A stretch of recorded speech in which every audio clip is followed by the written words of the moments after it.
Hello, my name is Anastasia Waltschew, and today I'll be talking about combating the single story by focusing on the individual and international news.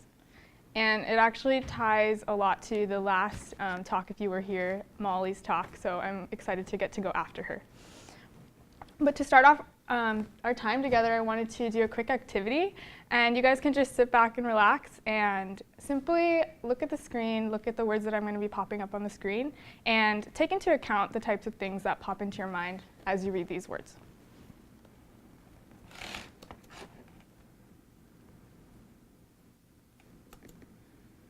Oop.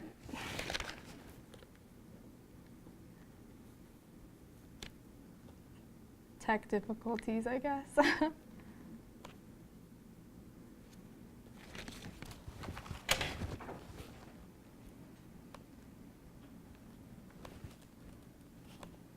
Sorry about that. Not really sure.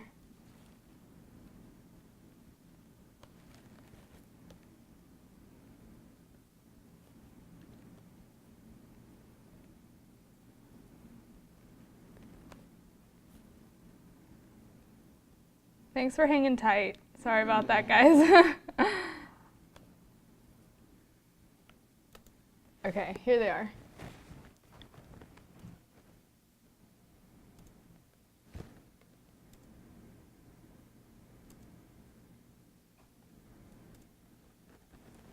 All right, did a few things pop up into your mind? Well, maybe you labeled these things. And these labels, these narrow narratives, are what I'm going to be calling today the single story.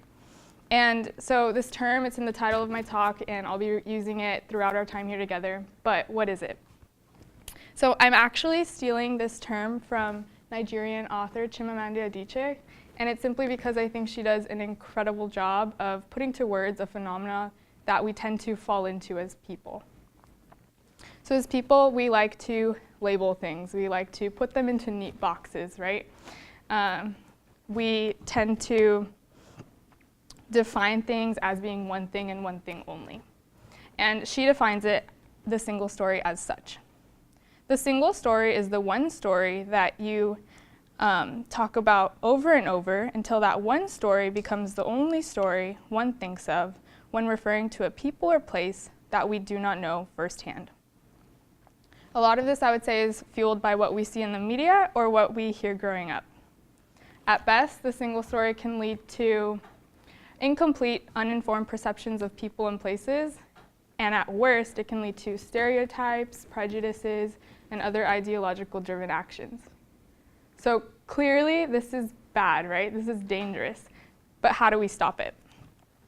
So that's what I want to propose to you all today, that the best way to combat the single story is by focusing on the stories of the individual, by focusing on people that are affected by issues rather than just issues that somehow vaguely maybe affect people.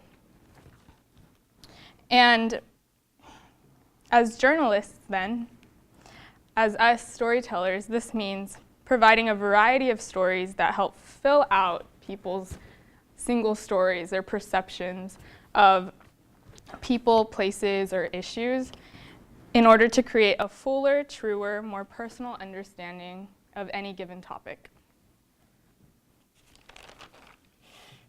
So with this power then, we must be really careful as journalists to put out stories carefully crafted by genuine love, by getting to know the people that we choose to report on, as well as taking ourselves out of the equation as much as possible. Now it's been a journey, a definite journey of learning about my own single stories that I've been adhering to, and the way that individual stories, getting to know people, has a power of combating my single story, as well as the power that I have as a journalist and a storyteller to combat that for others. And this journey started last semester working on our book project, seeking to tell the human side of the immigration issue and focusing on people behind the border wall. And I'm actually from Brownsville, Texas, which is a city right along the Mexican-American border. Our city slogan is quite literally "on the border by the sea." And so for me, growing up, the border wall was the backdrop to just a variety of vibrant stories. Yes, some of despair, a lot of hope, but all of people. And it wasn't until working on this book that I really recognized that that was not the case for the majority of Americans. When they heard the border, it kind of got filed in their mind next to Trump or immigration or foreign policy or Mexican, right? These are kind of the things that you think of when you think of the border. And I learned that people, when they heard the border, they didn't think of what I thought of. They didn't think of the people that I thought of. They didn't think of my friend Maria, who came to the US against her wishes after her dad and her brother were shot by a drug cartel member, after her father ran for public office and they didn't want him in power. They didn't think of my best friend Dolly's grandmother, who was held at gunpoint in a grocery store parking lot because they wanted the keys to her car, a drug cartel member. They just thought immigrant, Mexican, Trump, foreign policy. And so I'm in no way excluding myself from falling victim to the single story. I would very much be the first to admit that I had been falling victim to a single story, specifically about the Middle East. And my knowledge of the Middle East was, and still is, very limited. So my perception stopped between refugees in tattered clothing and rifle-bearing fundamentalist soldiers. These were like the two narratives that I thought of when I thought of the Middle East. And I don't want to reduce the severity or truth of those two narratives. Those are very much true. But just as the problem with the single story is not necessarily that it's not true, but rather that it's incomplete, my perception of the Middle East not necessarily was untrue, but it was, at the very least, very incomplete. And my perception wasn't widened, really, until I started working at an organization in Anaheim, California called Voice of the Refugees, where for the first time I was getting to hang out with Middle Easterners and refugees and Muslims every single day. And this is where I met people like Masar. And Masar is an Iraqi refugee who fled Iraq after, I don't know if I'm actually allowed to say the story, but his father was forced to leak information because he was the head of a news corporation to the American government. So the Americans forced him to, and then he fled to Syria in fear of being a traitor to Iraq. And then after the Syrian war started in 2012, he came to Turkey, and then after that, America. And Masar, he's a typical 19-year-old boy. He wants to be either an architect, a soccer star, or a model, as this photo demonstrates. And he invited a few people over from Biola one night during Ramadan this summer to break fast with him and his family. And I remember that night he talked about his experiences, who he's seen, his friends that were killed during the war, as well as his views on God, why he believes Islam is the one true religion, and just a lot of his experiences. And although he didn't know it at the time, these experiences, hearing his story, his individual story, went a long way in combating my perception of the Middle East and what I thought a refugee should be like. So so my perception was definitely being changed, not only by Masar's story, but also the other stories that I had heard at Voice of the Refugee and getting to know a lot of other people. So I started to think, like, okay, well, if these two narratives that I had believed about the Middle East, that everyone was either a victim or a fundamentalist soldier, were proven false, or at the very least, very incomplete, what else was I believing about the Middle East that was not necessarily the whole truth? And so this pursuit of the truth took me all the way to Turkey, where I was producing media for a month this past summer. And again, I was getting to hang out with people, refugees coming in from places like Iraq and Syria every day. And I was put in charge of creating a video, compiling stories of these people. And during that time, I was working with a translator named Ainur, who is a 20-year-old Kurdish Christian refugee. And she is just like one of the most incredible people. I remember when I first met her thinking, wow, we're like the same, we're the same person in every single way, in terms of age, passions, future aspirations. She was 20, I'm 20, and she wanted to produce media, and she had a passion for storytelling, just like I wanted to work in the media one day and had a passion for storytelling. On top of this, she had a depth of experience. She was spunky and personable and just like the funniest person you'll ever meet. And she knew 5 languages, which is crazy. Where we differed, though, was in the eyes of the world, she was homeless and stateless. And in Turkey, she was not allowed to work or go to school, so her life was very much on hold. She was waiting to be able to go to another country in order to continue pursuing her higher education and kind of get on with the rest of her life.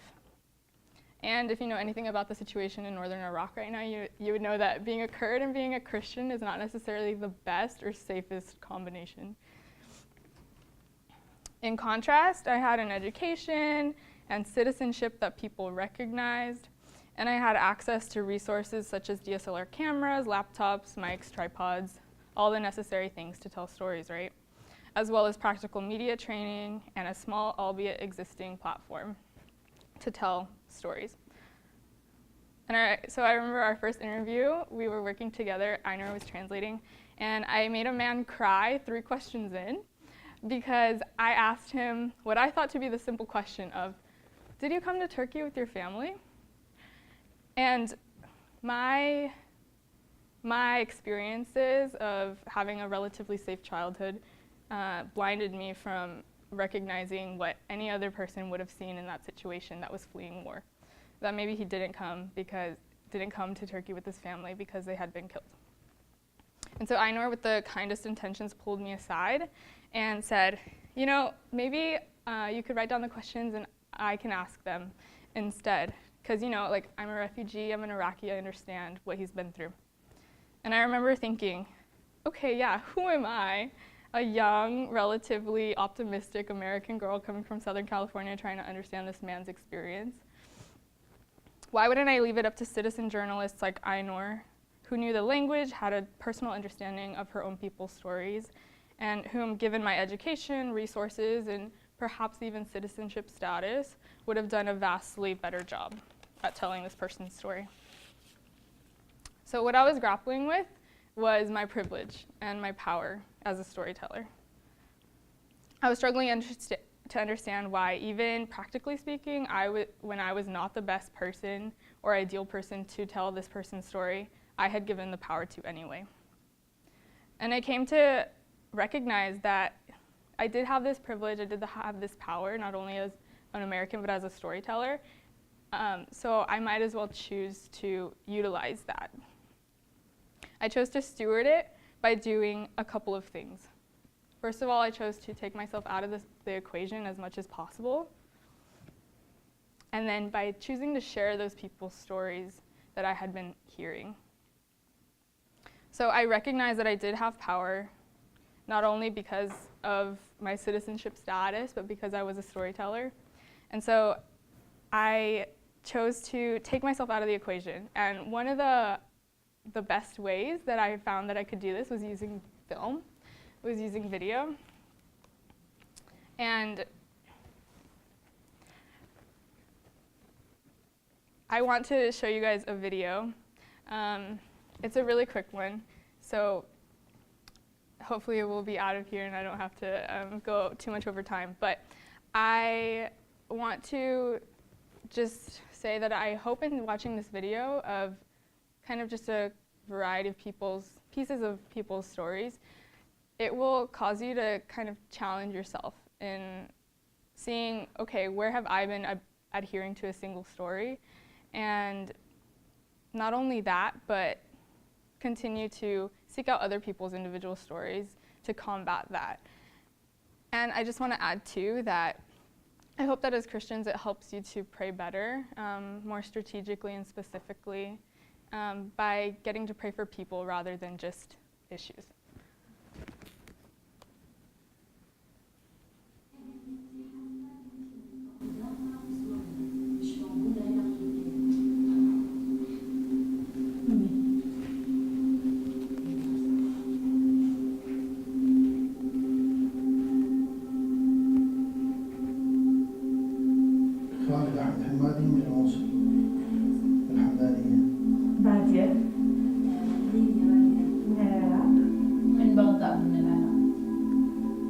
السبب إنه ماكو أمان وداعش يعني طب للمنطقة الموصل يعني هي بحد ذاتها فعد ما قدرنا يعني حسينا بخطورة حياتنا. عندي ولدي هنا استشهد بالعراق يعني بس باقي معي خمسة كل عائلة. أول يوم كلش صعب لأنه جينا إحنا أصلاً إسعاف، جينا طيارة من العراق أصلاً طيارة إسعاف وجينا قبل مستشفى كلها إسعافات كلش صعب. بيها مرض خبيث ظلت أسبوعين عاش وتوفت بتركيا بعد أسبوع من وصل.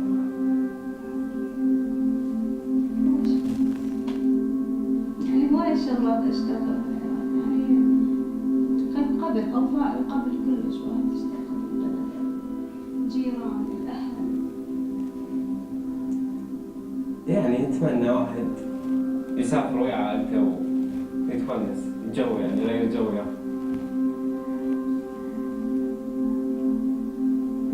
نوجه يعني بالأخص الأولاد يعني الأطفال ذولا إنه مو عندهم ذنب إنه يتحملون هيجي أذية أو هيجي مكان أو هيجي وضع. والله أتمنى عندي سلام كل العالم. The peace for all the world. نتمنى الخير لكل البلدان ونتمنى نرجع لبلدنا العراق والأمن والأمان والسلام لكل البلدان.